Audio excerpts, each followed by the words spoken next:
get Bismillah before sleeping, before sitting. আল্লাহ বলেন মুমিন কাফেরের সম্পদ দেখে নাচ দিও না। লা ইয়াগুররান্নাকা তাকাল্লুবুল লাযীনা কাফারু ফিল বিলাদ। কাফেরের রং ঢং যশ সুনাম খ্যাতি দেখে ধোঁকার মধ্যে তুমি পড়ে যাইবা না। সম্পদ দেখে তুমি তার দিকে লুট করতে যাইবা না।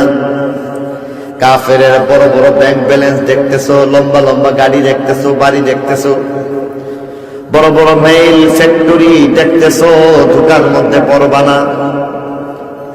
তাদের এত সুন্দর চাকচক্য দেখে তুমি কখনো ধোঁকার মধ্যে পড়বা না। আমার আল্লাহ বলেন মাতাউন, বড় অল্প সম্পদ, বড়ই অল্প সম্পদ। কালিলুন, আবার তাকিদ যুক্ত করে কথাটাকে আরো গুরুত্ব বুঝাইবার জন্য বলতেছে অতি অল্প সম্পদ। সুম্মা মাওয়াহুম জাহান্নাম, কাফেরের এই সম্পদের শেষ পরিণতি হয়ে যায়, ঠিকানা জাহান্নাম হয়ে যায়। সম্পদ তো আছে ঠিক, জান্নাত পাইব জীবনে। হিন্দু কথা বলেন, বৌদ্ধ খ্রিস্টান যারা আল্লাহকে মানে না, এই সমস্ত বেদির কাফের জান্নাত কোনদিন পাইব? ফি নারি জাহান্নাম খালিদিনা ফিহা। আল্লাহ বলেন মাতাউন কালিলুন সুম্মা মাওয়াহুম জাহান্নাম। এটা অল্প সম্পদ, অতি অল্প সম্পদ। দুনিয়ার হাজার কোটি টাকা দেখে কোনো লাভ নাই। হাজার হাজার কোটি কোটি ডলার পাউন্ডের কোনো মর্যাদা আল্লাহর কাছে নাই। পেট্রোলের খনির আল্লাহর কাছে কোনো দরকার নাই, মর্যাদা নাই। স্বর্ণের খনি আল্লাহর কাছে তার কোনো দাম নাই। রূপার খনি আল্লাহর কাছে তার কোনো দাম নাই। সারা দুনিয়ার যত সহায় সম্পদ হইতে পারে আল্লাহর কাছে কোনো দাম নাই। কাফেরের যদি সারা দুনিয়া হয়ে যায় তাহলে বিরাট কোনো কিছু পাইল না, কারণ আল্লাহকে পাই নাই, মালিককে পাই নাই। পক্ষান্তরে তুমি মাওলাকে পায়া গেছো, তোমার কিচ্ছু না থাকুক অসুবিধা নাই। আসলে তুমি তোমার মাওলাকে পাইছো, তুমি সব পায়া গেছো। মাতাউন কালিলুন সুম্মা মাওয়াহুম জাহান্নাম। দুনিয়ার সব পাইছো, অসুবিধা নাই। সাথে দেখো তোমার মাওলাকে তুমি পাইছো, আপন করে পাইছো নাকি পাও নাই। মাওলাকে পাওয়ার পরে দুনিয়ার কিছু লাগে না, আর মাওলাকে না পাইলে দুনিয়ার সবকিছুর মাধ্যমে তোমার ঠিকানা জান্নাত হয় না, জাহান্নাম হয়ে যায়। যার কারণে আমার আল্লাহ বলেন খবরদার খবরদার, বেদিন কাফেরের সম্পদের দিকে তাকাইয়া তাকাইয়া কখনো তুমি এমন বড়লোক হওয়ার স্বপ্ন দেখার কোনো প্রয়োজন না। সাথে সাথে তুমি যদি মনে করো ইমানদার বান্দা বান্দি তাদের সম্পদ হইলে অসুবিধা নাই। হযরত উসমান গনি রাদিয়াল্লাহু আনহু বড়লোক ছিলেন, সাহাবায়ে কেরাম অনেকেই বড়লোক ছিলেন, তাবেঈন অনেকেই বড়লোক ছিলেন। আমাদের বড় ইমাম আযম আবু হানিফা রাহমাতুল্লাহি আলাইহি বড়লোক ছিলেন, নেক কাজ করছেন। তাদের যদি সম্পদ থাকে তাহলে অসুবিধা কি? সম্পদের মাধ্যমে যদি নেক আমল করা যায় তাহলে তো আমিও সম্পদশালী হইতে পারি, হইলে কোনো অসুবিধা নাই। আমার আল্লাহ বলেন এমনটাও বলার সুযোগ নাই, কারণ তুমি চিন্তা করে চেষ্টা তদবির চালাইয়া কখনো তুমি বড়লোক হইতে পারো না। তকদিরে যা আছে তাই, এর বাইরে তুমি বড়লোক হইবা না। বরং তোমার জন্য কি করা লাগবে আমার আল্লাহ বলেন ওয়াসারিউ ইলা মাগফিরাতিন মির রাব্বিকুম ওয়া জান্নাতিন আরদুহা আস-সামাওয়াতু ওয়াল আরদু উইদ্দাত লিল মুত্তাকিন আল্লাযীনা ইউনফিকুনা ফিস সাররা'i ওয়াদ দাররা'i والكاظمين الغيظ والعافين عن الناس والله يحب المحسنين নেককারদের দিকে দাও তুমি একবার সুবহানাল্লাহ বললা এই নেক কাজ এর মর্যাদা এত বেশি হাজার কোটি টাকার সম্পদ ধ্বংস হয়ে যায় সুবহানাল্লাহ ধ্বংস হওয়ার ব্যবস্থাই নাই হাজার কোটি ডলারের মালিক ধ্বংস হয়ে যায় যেই মানুষটা একবার কালিমা পড়তে পারে লা ইলাহা ইল্লাল্লাহ এমন মানুষটার লয় নাই ক্ষয় নাই তার মর্যাদা আল্লাহর কাছে আছে নাকি নাই তুমি নেক আমল করো তুমি জান্নাতের পথে দৌড়াও আল্লাহর মাগফিরাতের দিকে দৌড়াও চারটা আমল তুমি বেশি বেশি করে করতে পারো তোমার ধন আছে তুমি বড় লোক তুমি আল্লাহর রাস্তায় খরচ করো তোমার ধন নাই সম্পদ তেমন নাই তুমি গরিব মানুষ তুমিও আল্লাহর রাস্তায় খরচ করো ধনী মানুষ আল্লাহর রাস্তায় খরচ করো গরিব মানুষ আল্লাহর রাস্তায় খরচ করো রাগ গুসাকে হজম করো মানুষের প্রতি দয়া করো দয়া দয়া করা লাগবে দয়া করো মেহরবানি তুম আহলে জমি পর খুদা মেহরবা হোগা আরশে বরি পর তুমি মখলুকের উপর দয়া করো আল্লাহ তোমারে দয়া করো চারটা কাজ হইল ধনী মানুষ দান করবে গরিব মানুষ দান করবে রাগ গুসাকে খায়া ফেলো 4 নম্বরে কোন কি কইছি মানুষের প্রতি দয়া করো মানুষের প্রতি দয়া করো এই চারটা কাজ করো প্রথম নম্বর বড় লোক আল্লাহর রাস্তায় খরচ করো তোমারকে আল্লাহ সম্পদ দিয়েছেন আল্লাহর একটা দয়া গরিব মানুষ তোমাকে তোমার মাওলা সম্পদ দেয় নাই মনে করবা না দয়া করে নাই হয়তো তোমাকে এমন সুযোগ সৃষ্টি করে দিয়েছেন যে বড় লোক মানুষটা সেই সুযোগ কশ্চিনকালও পাইতে পারে না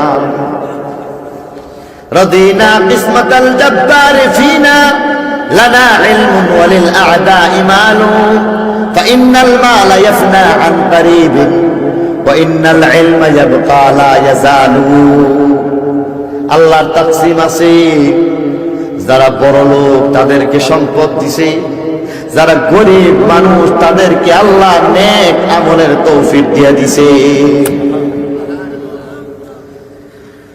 তুমি হয়তো জানো না বড় লোক তার সম্পদকে সঠিকভাবে কাজে লাগাইতে পারে নাই কিন্তু হইতে পারে তুমি তোমার সম্পদটাকে সঠিকভাবে কাজে লাগাইছো সাহাবীদের মধ্যে হইতে একজন গরিব সাহাবী ছিলেন যার নাম সিদ্দিক আকবর হযরত আবু বকর সিদ্দিক রাদিয়াল্লাহু আনহু সব সম্পদ আল্লাহর রাস্তায় দিলেন যা কিছু আছে সব কিছুকে একত্রিত করলেন পিছন ফিরে দেখতেছেন লণ্ঠন একটা কুপিটাকে নিভায়ে ফেললেন নিভানোর পরে সেই কুপিটাকেও সেই বস্তার ভিতরে ঢুকাইলেন সবকিছু নিয়ে এবার আল্লাহর রাস্তায় রওনা হয়ে গেলেন আল্লাহ নবীর দরবারে সবকিছু জমা দিয়ে দিবেন উঠানটা পার হইলেন উঠানটা পার হওয়ার পরে আবার ফেরত আসলেন আবার ফেরত আসার পরে ঘরের মধ্যে প্রবেশ করতেছেন ঘরের মধ্যে প্রবেশ করে এবার অন্ধকারের মধ্যে বেড়া বুঝেন কথা কই না রে কুমিল্লার মানুষ তো সব বড় লোক বেড়া বুঝেন না বেড়া দরজার বেড়া ঘরের মধ্যে প্রবেশ করলেন ঘরটা অন্ধকার ঘরের মধ্যে কিছু নাই অন্ধকার ঘরের ভিতরে প্রবেশ করে বেড়ার মধ্যে হাত রাইতেছেন, অন্ধ মানুষের মতো কি যেন খুঁজতেছেন, অন্ধ মানুষের মতো বেড়ার মধ্যে হাত দিতেছেন, এদিক দিয়ে একবার হাত দেন, সেদিকে আর একবার হাত দেন, খুঁজতেছেন খুঁজতেছেন খুঁজতেছেন। মেয়ে ডেকে ডেকে বলতেছে, আব্বা ঘরের যা ছিল সব তো দিয়া দিলাম, অন্ধকার ঘরের ভিতরে আবার কি অবশিষ্ট রইল, আপনি কি তালাশ করেন?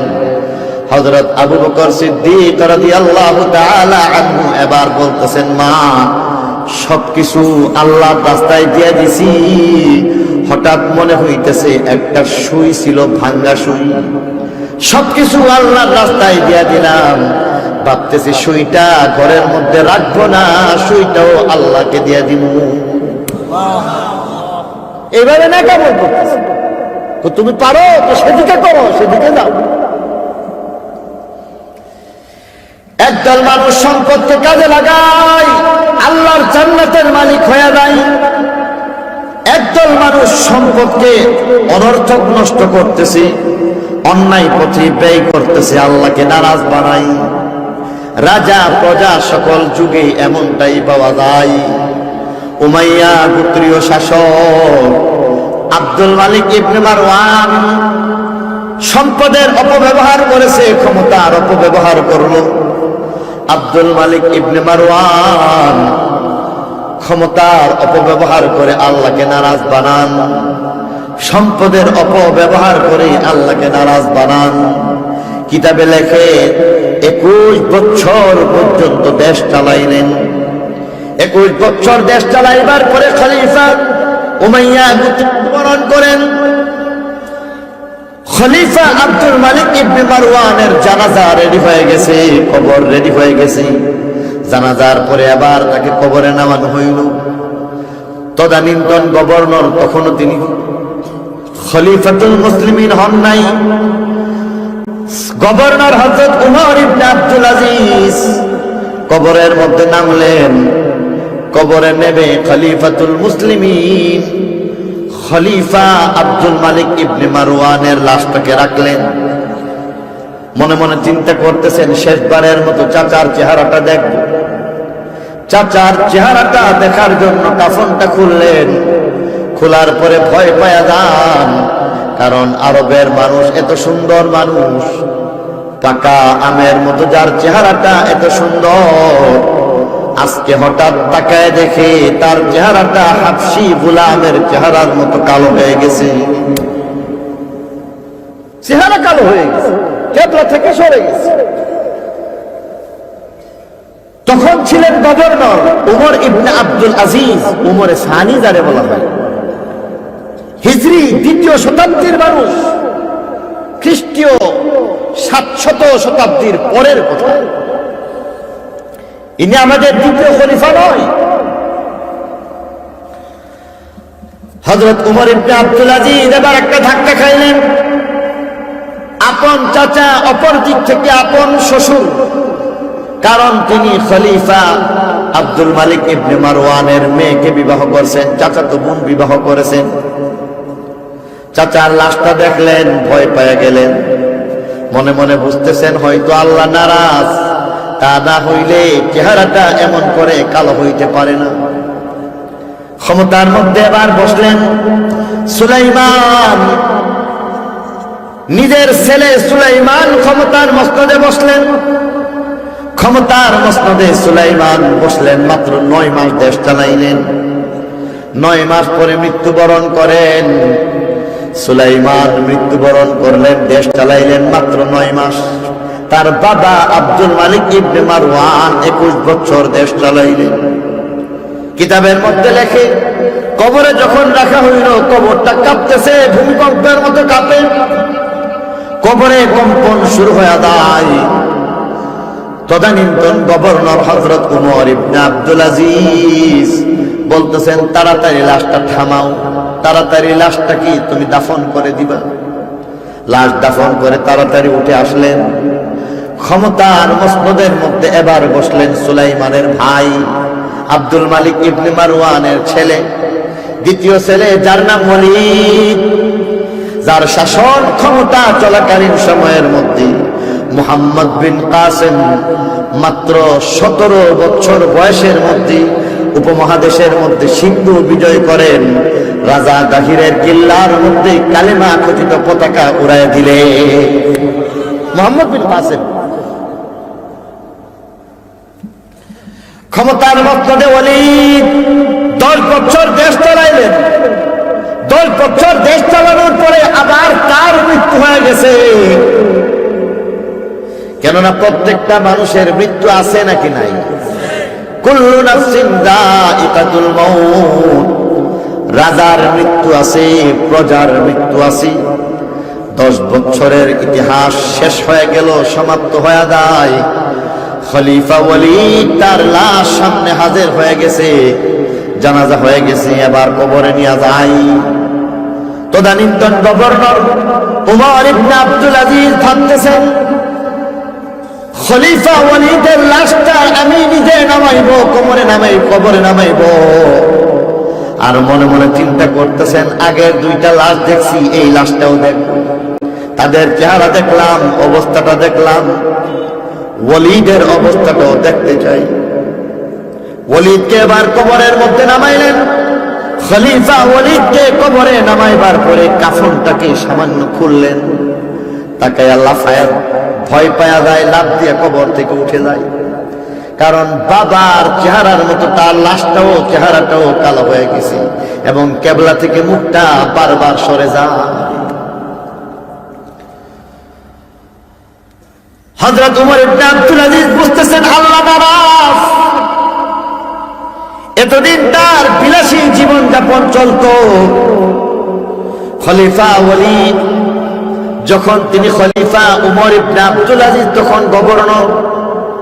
কিন্তু রাজ পরিবারের মানুষ সফরে বের হয়ে গেলে পিছনে 60টা উটের গাড়ি দাঁড় করানো হইত। 60টা উটের গাড়ির মধ্যে কাপড় চোপড় থাকতো, লেবাস থাকতো, জুতা থাকতো, মুকুট থাকতো, পারফিউম, প্রসাধনী থাকতো।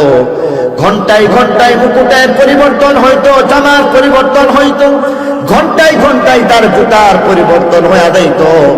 ভাবতে পারেন 60টা গাড়ি ভর্তি তার সামান পিছনে পিছনে চলে তিনি ছিলেন হযরত উমর। কিন্তু এবার বলেন না না, সেই পথে চলা যায় না। যেই পথে চললে আল্লাহ নারাজ, সেই পথে আমি চলবো না, সেই পথ ধরে হাঁটতে চাই না। সিদ্ধান্ত নিলেন আল্লাহকে আপন করে পাওয়ার মেহনত শুরু করা লাগবে।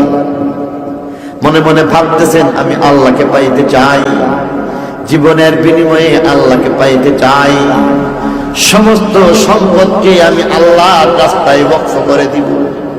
ক্ষমতার মস্তদে কে বসবেন? ওয়ালিদের মৃত্যুর পরে পরামর্শ হয়ে যায়, পরামর্শের মধ্যে সিদ্ধান্ত হয়ে যায় আজকে হযরতে উমর যিনি ছিলেন গভর্নর, তাকে পদোন্নতি দেওয়া হইবে। তিনি হয়ে যাইবেন আজকে থেকে এই বিশাল বিস্তৃত ইসলামী রাজ্যের রাষ্ট্রনায়ক। হযরত উমর এখন গভর্নর না, আজকে হযরত উমর ইবনে আব্দুল আজিজ তিনি হয়ে যান খলিফাতুল মুসলিমিন। খলিফাতুল মুসলিমিন হযরত উমর ক্ষমতা গ্রহণ করলেন, শপথ বাক্য উচ্চারণ করেন, জাতির উদ্দেশ্যে প্রথম ভাষণ দিতেছেন। এবার বলতেছেন, ইয়া আইয়ুহান নাস ইত্তাকুল্লাহ, লোক সকল আল্লাহকে ভয় করো। ইয়া আইয়ুহান নাস ইত্তাকুল্লাহ, আল্লাহকে ভয় করো, আল্লাহকে ভয় করো। আজকে তোমাদের সামনে একটা গোপন রহস্য প্রকাশ করে দিব। একদিক থেকে আমার চাচা, অপর দিক থেকে আমার আপন শ্বশুর বিবির বাবা আব্দুল মালিক ইবনে মারওয়ান 21 বছর দেশ চালাইছে, তার গোপন রহস্য বলবো। আব্দুল মালিক ইবনে মারওয়ান তাকে যখন কবরে রাখা হয়েছিল, আল্লাহ নারাজ হয়েছিল, চেহারাটা কালো হয়ে গিয়েছিল, আমি নিজেই দেখছি। সুলাইমান যখন কবরে রাখা হইল, ভূমিকম্প শুরু হয়ে গেছে, আল্লাহ নারাজ। গতকালকে যার লাশ কবরের মধ্যে আমি নামাইলাম, তিনি হইলেন খলিফা, সদ্য প্রয়াত খলিফা। ওয়ালিদের লাশ নামাইছি, তার চেহারাটাও কালো পাইছি। আমি বুঝতেছি আল্লাহ নারাজ, তারা আল্লাহর নারাজ করেছে, দেখবা আমি আল্লাহকে আপন বানাইব, আল্লাহকে রাজি খুশি করে আমি কবরে যাইব, তোমরা দেখবা এই চেয়ারের মধ্যে বসে বসে কেমনে আমি আল্লাহর আপন বানাই। এক পর্যায়ে অবাক করে দিয়ে, সকলকে অবাক করে দিয়ে বললেন, তারাও মরলো, তারাও মৃত্যুবরণ করলো, চেহারা কালো, আল্লাহ নারাজ, আমিও মৃত্যুবরণ করব, আমারও মৃত্যু আছে, দেখবা আমার চেহারাটা কালো হবে না। সুবহানাল্লাহ, বুকের পাটটা কত শক্ত দেখছেন, আল্লাহু আকবার। আমিও মরব, আমার চেহারা কালো হবে না, আমি যখন মৃত্যুবরণ করব দেখবা চেহারাটা উজ্জ্বল থাকবে। আমি যখন মারা যাইব, কবরে যখন আমাকে রাখা হইব, পরীক্ষা করে দেখবা আমার চেহারাটা কিবলামুখী হয়ে থাকবে, কিবলা থেকে সরবে না। হযরত ওমর ইবনে আব্দুল আজিজ ভাষণ দিলেন, গোপন কথাও বলে দিলেন। ঘরে প্রবেশ করে বলতেছেন, ফাতেমা, সুখের দিনগুলি খতম, আজকে মনে হয় দুঃখের জীবন শুরু হয়ে গেল। ফাতেমা শুনো, সুখের দিন খতম হয়ে গেছে, এখন দুঃখের কথা শুনো। আজকে থেকে আর বিলাসী জীবন যাপন আমি করতে পারবো না, আজকে থেকে আগের জিন্দগির মতো জিন্দগি চালাইব না। আগে তো একটা সুখের জীবন, এখন কষ্টের জীবন শুরু হয়ে গেছে। আমি একজন রাজপুত্র, তুমি একজন রাজকন্যা, আমি তো কষ্ট স্বীকার করে আমি একটা কঠিন পথের মধ্যে হাঁটতে শুরু করতেছি, সেই পথে হয়তো তুমি চলতে পারবা না, যার কারণে আমি তোমার জন্য সহজ করে দিলাম। দুইটা রাস্তা বর্তমানে আমার সামনে আছে। একটা রাস্তা হইল, তোমাকে বললে আমি তালাক দিয়ে দেব, তুমি তালাক গ্রহণ করো, তালাক গ্রহণ করে তুমি তোমার মতো জীবনটাকে সাজাও, উপভোগ করো, অসুবিধা নাই। চাইলে তালাক নিয়ে যাও, তুমি তোমার মতো জীবন পরিচালিত করবে। এটা হলো 1 নম্বর পথ। 2 নম্বর আরো একটা পথ হইল, যদি মনে করো তালাক গ্রহণ করবে না, তবে এখনই বলে দিতে হইবে, কারণ আজকে থেকে আমি তোমার কোনো হক আদায় করতে পারবো না, কাপড় চোপড় দিতে পারবো না, খাবার দিতে পারবো না, সময় দিতে পারবো না, আর্থিক কোনো সাহায্য সহযোগিতা করতে পারবো না। আমি স্বামী, তুমি স্ত্রী, ন্যূনতম পরিচয় পাইবা বটে, তবে শুনে রাখো, কশিন কালো আমি তোমার কোনো হক আদায় করতে পারবো না। তাই দ্বিতীয় ব্যবস্থাটা হইতেছে, এই মুহূর্তে বলে দিতে হইবে, সমস্ত হক মাফ করে দিবা, মাফ করে দিলাম। 2টা পথ, কোনটা তুমি পছন্দ করবা সকালবেলা বলবা। হযরতে ফাতেমা এবার বলতেছেন, ওমর, সুখের দিনগুলিতে তোমার সঙ্গে ছিলাম, আজকে কষ্টের দিবসের মধ্যে তোমার থেকে আলাদা হব এমনটা নয়, এমন নারী আমি নই। যাও যাও, জান্নাতের মধ্যে যদি তুমি যাও, সেখানে আমি যদি না থাকি, তোমার জীবনটা হয়তো দুর্বিষহ হয়ে যাইবে। জান্নাতের মধ্যে আমি তোমার সঙ্গী হইতে চাই, আর এই কারণে তোমার পথে আমি পথ ধরলাম, জান্নাতের পথে আমি পথ চালাইতে শুরু করলাম। আল্লাহকে সাক্ষী রেখে বলতেছে, শুনো হে ওমর, আজকে থেকে তোমাকে স্বাধীন করে দিলাম, আমার সমস্ত হক আল্লাহর হস্তে মাফ, তুমি মুক্ত, তুমি তোমার মতো করে তোমার জীবন চালাও, তুমি তোমার মতো করে চলো, অসুবিধা নাই, জীবনেও কোনো আবদার নিয়ে হাজির হবে না। সুবহানাল্লাহ। হযরত ওমর বলতেছেন, হযরত ফাতেমা বলতেছেন, সেই থেকে 2 বছর 2 মাস দেশ চালাইছেন হযরত ওমর। ওমর ইবনে খাত্তাব না, দ্বিতীয় খলিফা উনি না, ওমরে সানি যাকে বলা হয়, ওমর ইবনে আব্দুল আজিজ, দ্বিতীয় শতাব্দীর কথা, খ্রিস্টীয় শতাব্দীর 700 শতাব্দীর পরবর্তী সময়ের কথা। হযরতে ফাতেমা বলেন, সেই থেকে জীবন চলল, সেই থেকে হযরত ওমর এমন মেহনত চালাইলেন, রাতের বেলা ফজর এশার নামাজ পড়লেন মসজিদে, ঘরের মধ্যে প্রবেশ করলেন, পাশেই একটা খাট, সেই খাটের মধ্যে আমি শুয়ে থাকি, কখনো নামাজ পড়ি, কখনো শুয়ে থাকি। কিন্তু হযরত উমর ইবনে আব্দুল আজিজ 2 বছর 2 মাস পর্যন্ত একটা রাত্র বিছানার মধ্যে পিঠটাকে লাগান নাই। 2 বছর 2 মাস পর্যন্ত একটা রাত্র পিঠ লাগাইবেন দূরের কথা, 2 বছর 2 মাসের প্রতিটা রাত্র নামাজে কাটায় দিলেন।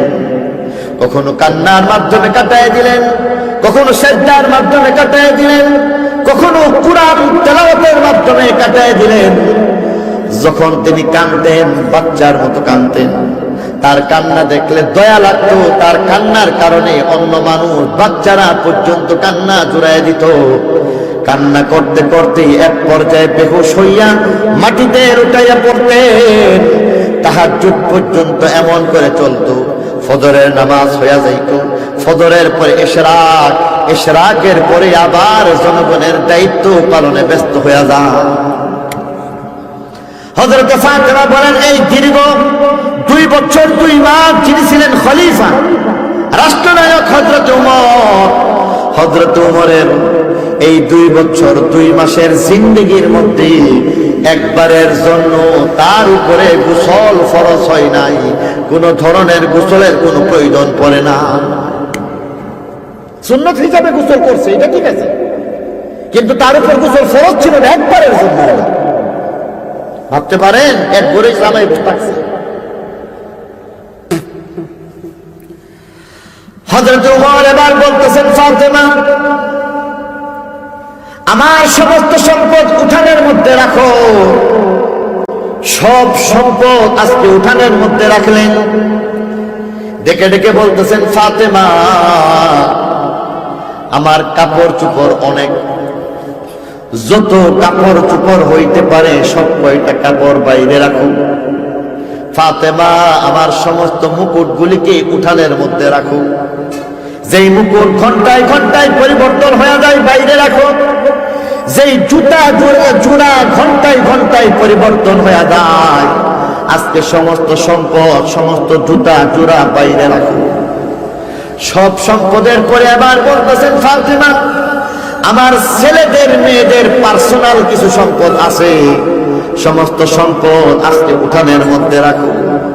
ফাতেমা, তোমার সমস্ত সম্পদ উঠানের মধ্যে রাখো। ফাতেমা, যত কাপড় চোপড় হয় সবকিছু বাইরে রাখো। নিজের হাতে এবার তিনি দাঁড়াইয়া পর্দা করে টান দিয়ে খুললেন, সব কয়টা পর্দা রেখে দিলেন। সমস্ত পর্দা রেখে দেওয়ার পরে এবার বলতেছেন, তোমার গয়নাগাটি বাইরে রেখে দাও। সমস্ত গয়নাগাটি এবার বাইরে রাখা হইল। সবকিছুকে রাখার পরে এবার বলা হইতেছে, ফাতেমা, তোমার শরীরে এখনো তো অনেক সম্পদ, কারণ তোমার শরীরের মধ্যে অলংকার গয়নাগাটি, সেই গয়নাগাটি জড়িয়ে আছে। সমস্ত গয়নাগাটি আজকে সেখানের মধ্যে জমা করে দিবা। হযরতে ফাতেমা এবার কান থেকে নিজের অলংকার খুলে ফেললেন। হযরতে ফাতেমা হাত থেকে নিজের বালা খুললেন, কোমরবন্ধ খুলে ফেলেন। হযরতে ফাতেমা পা থেকে মুকুটগুলিকে খুলে ফেললেন। ঘরের মধ্যে যত সম্পদ হইতে পারে সবকিছুকে বাইরে রেখে দিলেন। একটা মাত্র কাপড়, যেই কাপড়টা নিজের জামা, যেই কাপড়টা জামা গায়ে দিয়েছেন, সেই জামার বাইরে অন্য কোনো জামা নাই। 6টা ছেলে 6টা মেয়ের জন্য 12 জোড়া কাপড়, নিজের 1 জোড়া কাপড়, বিবির 1 জোড়া কাপড়, এক জোড়া কাপড় ছাড়া যত সম্পদ হইতে পারে সমস্ত সম্পদ বাইরে রাখলেন। বাইতুল মালের জিম্মাদার মুজাহিমকে ডাকলেন, আর ডাক দিয়া বলতেছেন, উমরের পক্ষ থেকে বাইতুল মালের মধ্যে সমস্ত সম্পদ, স্থাবর অস্থাবর সমস্ত সম্পদ আল্লাহর রাস্তায় ওয়াকফ করে দিলাম, সবকিছু বাইতুল মালের মধ্যে জমা করে দিবা। সব বাইতুল মালে জমা হয়ে গেছে। ফাতেমা বলতেছেন, বাচ্চাদের কি হবে? বলতেছেন, বেতনের ব্যবস্থা আছে। বেতন কি পরিমাণ বেতন? যেই পরিমাণ খোরাকি, এই পরিমাণ বেতন, খোরাকি শেষ হয়ে গেলে, মাস শেষ হয়ে গেলে একটা টাকা কানা করি পয়সা, একটা টাকাও অবশিষ্ট থাকে না, সব কিছু দিয়ে দিতেছে। হযরত ওমর ইবনে আব্দুল আজিজ গত বছরে ছিলেন গভর্নর, বর্তমানে যিনি হয়ে যান খলিফা, যার শাসন ক্ষমতা চলতেছিল বর্তমান মিশরের মধ্যে, আফ্রিকার মধ্যে, যার শাসন ক্ষমতা চলতেছিল বর্তমান আরব বিশ্বের মধ্যে, বর্তমানে রাশিয়ার মধ্যে যার শাসন ক্ষমতা চলে, আফগানিস্তানের মধ্যে তার শাসন ক্ষমতা চলে, ইরাক, ইরান যেখানের মধ্যে তার শাসন ক্ষমতা চলে, পাকিস্তানের বিশাল বিস্তৃত এলাকা জুড়ে যার শাসন ক্ষমতা চলে, এই বিশাল এলাকার তিনি রাষ্ট্রনায়ক। গত বছর একটা এলাকার তিনি গভর্নর হয়ে যান। এই বছরে এত বিশাল এলাকার একটা বিরাট ইসলামী রাজ্যের রাষ্ট্রপ্রধান। গত বছরের সেহরির চিত্র এই বছরের চিত্রের সাথে ব্যতিক্রম হয়ে যায়। গত বছরের ইফতারের চিত্র এই বছরের ইফতারের চিত্রের সাথে ব্যবধান হয়ে যায়।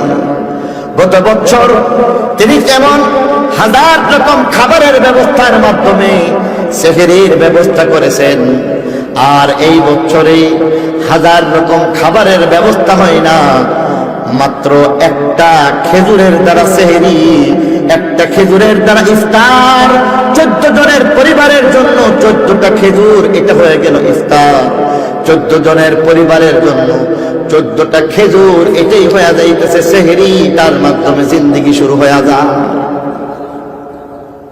سبحان ربك رب العزة عما يصفون وسلام على المرسلين والحمد لله رب العالمين. السلام عليكم ورحمة الله وبركاته.